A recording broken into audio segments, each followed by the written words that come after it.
All right. Our 10:30 session today is called AI Characters for Psychology.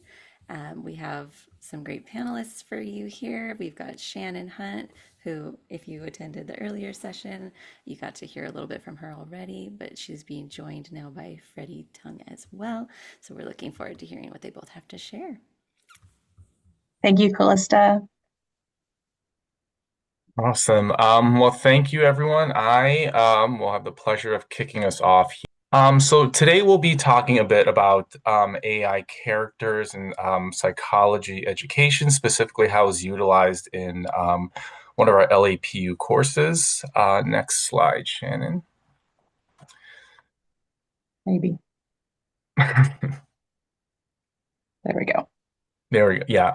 So obviously, AI is being utilized in wide areas, as we all know, but it's has a really interesting utilization in mental health field.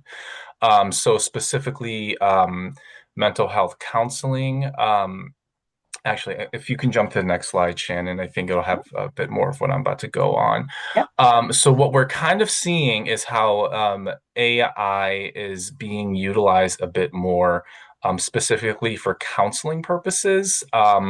This is still a very early and evolving field, but we are seeing, for example, I think early versions of this, from what I heard, were people using Siri for like as a pseudo therapist, for example.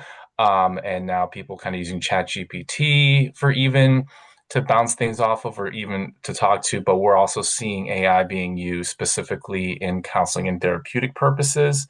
For our purposes today, Shannon, if you want to jump to the next slide, we are going to be talking a bit about how we can use AI from an ethical perspective to train students. So, one of the things we're going to be looking at, for example, enhancing competence through safe practice. So, for example, what we're really looking to do with students is build their clinical competencies. And one effective way to do that, that the AI chatbot is really offering us, is to provide simulations and practice, playing the role as a clinician and essentially giving, or giving prompts to the AI to, have different presenting issues, present different ethical issues that may come up. One of the values in this that we see is, especially as, for those of us with counseling backgrounds, a lot of ethical issues that we may see, we simply are not really equipped to encounter or deal with unless we're facing it head on. And so the AI chatbot provides a really interesting, unique way to essentially role play it. Provides a safe environment to make mistakes. The more traditional training in counseling is really utilizing like role playing and with another student in front of a class, and then having a professor provide maybe direct feedback, or you record it, have someone else provide feedback. But in an asynchronous environment, this provides a really unique way to get as much experience as you would like with a chatbot that's ready to engage with you in that. So, Shannon, all yours. All right. Well, as I mentioned in the panel, I wanted to be able to demonstrate for you guys what this looks like. But just to kind of piggyback on what Freddie was sharing with you, this is what we are challenged with in programs where students are preparing to work with real people, right? We are trying to create a safe environment for them to practice clinical skills in an ethical way, and make sure that they are equipped and trained and prepared and empowered to go to the next step, which is typically a practicum or an internship. And so, what we have found from use of these AI active learning characters, first of all, obviously it's active learning, which is great. Students are engaging with these characters. They're learning how to interact in real time with characters that are going to come up with things that they're going to see in the real world. Sometimes the character won't respond. They're silent. So how does the student respond to silence when someone on the other end is not responding. Maybe they are just, for example, I'm going to demo Miguel, who we use in our crisis counseling class. He's a 6-year-old, and I'm going to give you the case for this in a little bit here, but sometimes he is just coloring and not doing anything. And so this helps students prepare for what do you do in real life when you're with a 6-year-old who just experienced a trauma and they're not speaking to you. And another aspect of this particular type of AI engagement and active learning and assignment is the instructor feedback piece. So we can see directly what's being said. So we see the entire dialogue. Students submit the whole dialogue, and we can provide feedback on what they're doing well and areas they can keep enhancing. Okay, so what we saw from our study, we did a study regarding the AI character Miguel in the crisis counseling and intervention class.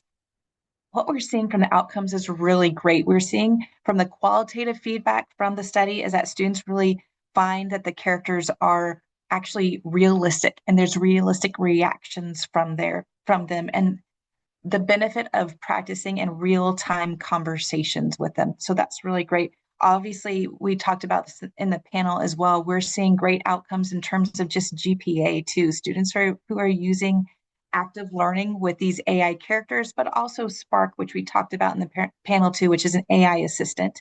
We're finding that GPAs are higher for students as well. Something that was very interesting we found from our study, the study was comparing classes that had no AI assistant, an AI assistant Spark, and then also these active AI characters.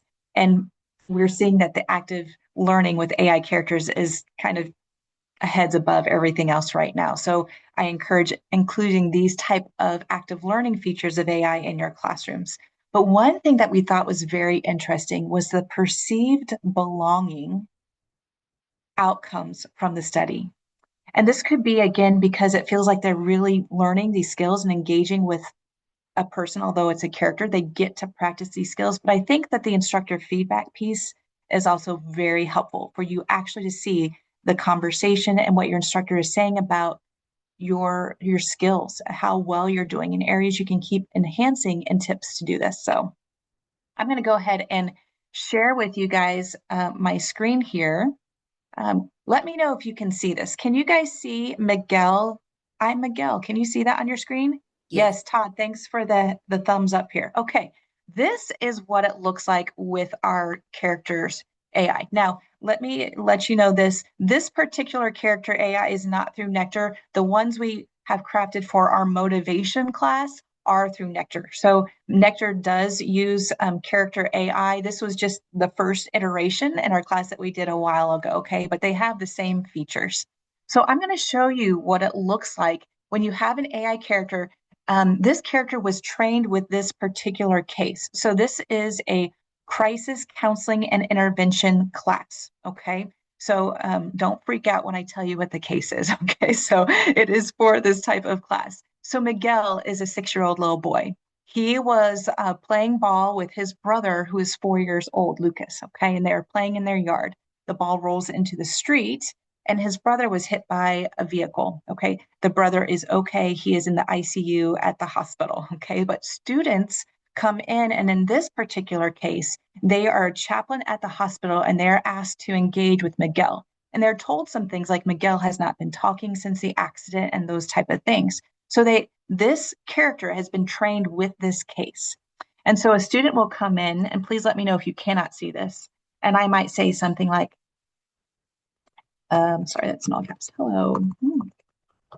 Hello, Miguel. Sorry, this has to do with fast typing. My name is Shannon, and I work at the hospital. May I speak with you? Okay. And so notice how Miguel is thinking, and he's going to respond. Hesitates, shy, sure. So see, notice it gives some behaviors as well and gives us some emotional content as well. And I might say, thank you, Miguel. I might say, I have some Play-Doh and coloring books. Would you like to use any of these things? Again, just thinking on the spot here, okay? So looking, see, notice the behaviors again. Nod, still in a daze. Coloring book, please. Sounds good. I have two coloring books, one with Iron Man and one with, I'm trying to think of characters here. Spider-Man. Which would you like? And see here, I would say to a student, hey, good job offering the client some control and giving them choices. It helps them regain some control. So I'm going to give them feedback too. Slight pause, but manages to form a shy Iron Man, please. And I might say something like, great. Here you go. May I color with you? And so we can keep going on and on. So you're going to see here how the character is engaging with me. So Miguel nods shyly. Miguel tries to draw something, but his hand is trembling and he can barely hold on to the crayon. So I'm so glad that the character is doing this in the sample. Notice that a student has to adapt in real time to the fact that Miguel did not say anything in response to their question. Okay, so they have to figure out, what do I do? How do I respond to this little boy who's 6 years old, who just saw his brother get hit by a car, and they're trembling and they don't know what to do. So a student might respond in a way, it's okay, no hurry, take your time, I'm here with you, or something like this. We're just kind of coming up with something on the spot. And so I just wanted you to be able to see what this looks like. I want to show you a few other features because I know we're out of time. So a couple things to keep in mind for your students, okay? Look at these features over here. New chat. If I recognize, hey, I don't like the way I did that, I think I can do better, you start all over again. You'll still be able to save that chat, you'll be able to retrieve it, but students can practice multiple times before they submit the assignment. And also, we're going to be using the AI characters. I'll be talking about this later today in other ways in other classes so they can practice with different populations, interviewing skills, that type of thing. So notice that you can have a new chat. You can actually have a voice, and it probably won't come through very well in this speaker, but I don't know if you heard that or not, but you can create voices for your characters. You didn't hear that. Okay. I know we're running out of time. So I'm actually going to pause. I want to be able to answer any questions that you have for Freddie and I as well. So did that help you see a little bit about the usefulness of these characters that you can use in your classrooms? That was amazing. Todd, do you want to ask your question to him? I see you have one in the chat. I did, yes. I was wondering if, as you are typing, as the student is typing, if you would not only be typing what you would say, but if you could also type in a meaningful way to what you would be doing, Mhm. because most of the Absolutely. text was his nonverbals. Right. Right. Absolutely. In fact, that's what I noticed. Our students did very well. And I just offered this class in spring one, and it was great to see how students were using it. So they had before this done a verbatim dialogue exercise where they practiced both sides of the conversation. Okay. So they had learned how to incorporate some nonverbal cues, what they were doing, that type of thing. So they included those in the dialogues with Miguel. And so Miguel was able to respond to their actions as well, their behaviors, their emotions, that type of thing. Good question, Todd. Thank you. Any other questions? I know this is a quick preview, but I wanted you to be able to see how you can utilize these in your classrooms as well. We found some great benefit for our students. Again, not just the GPA, but again, the belonging that they're experiencing, the engagement and the real-time interactions, that it just really prepares them for their next step of practicum, internship, grad school, that type of thing before they are actually interacting with real people.